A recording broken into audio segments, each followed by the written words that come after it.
Day 3, and we are at the Hiroshima Peace Memorial Museum. It's also World Human Rights Day today, so I think that's rather fitting. Good morning. This is the Peace Memorial Park, where they have honored the thousands of people that died during the atomic blast in World War II. And this structure right here is shaped like a traditional Japanese home with there's a little um, block in the underneath it which says for them to sleep well and they will never make the same mistake again. This is the Peace Watch. The gray markings show that it was 8:15 when the atomic bomb was dropped here in Hiroshima. The first one shows the number of days since the first dropping of the atomic bomb, and the 92 days shows the number of days since the latest nuclear test. We're now going into the museum. So we have just visited the Peace Memorial Museum, where they have documented stuff about people and the event of the atomic blast. It's rather sad to go to the museum because the museum's down this way. The back. That's the back. There.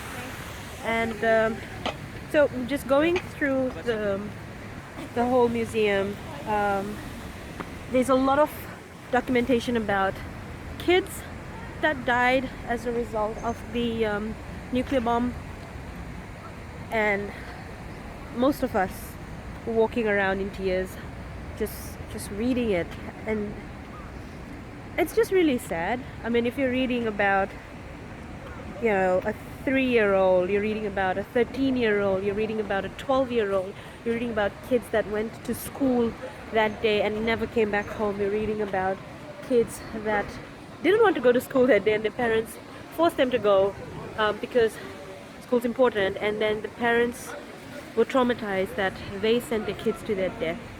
And we read about one of the ladies who eventually tortured herself mentally and passed away as a result because she never forgave herself for sending her kid to school that day.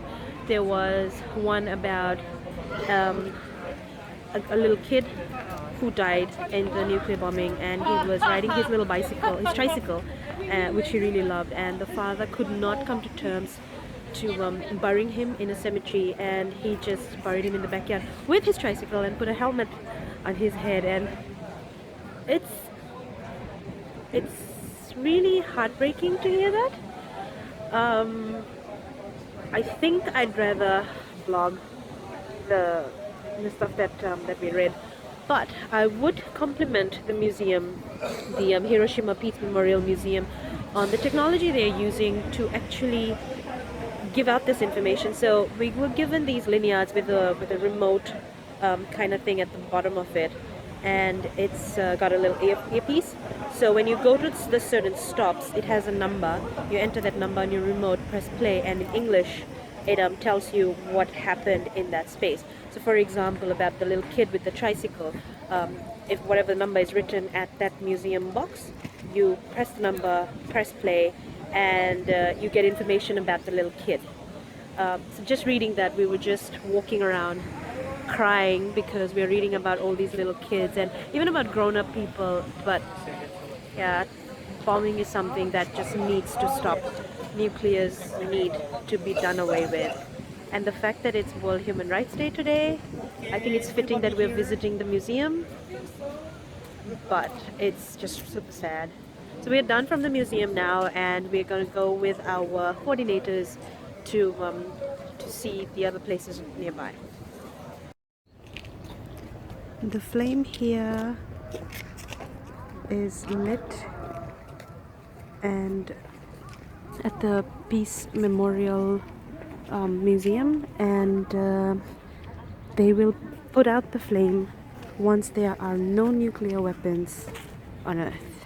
So it is in the hopes to end any form of nuclear weaponry and any form of nuclear activity in the future, considering what happened here in Hiroshima in August 1945, which was the atomic bomb blast.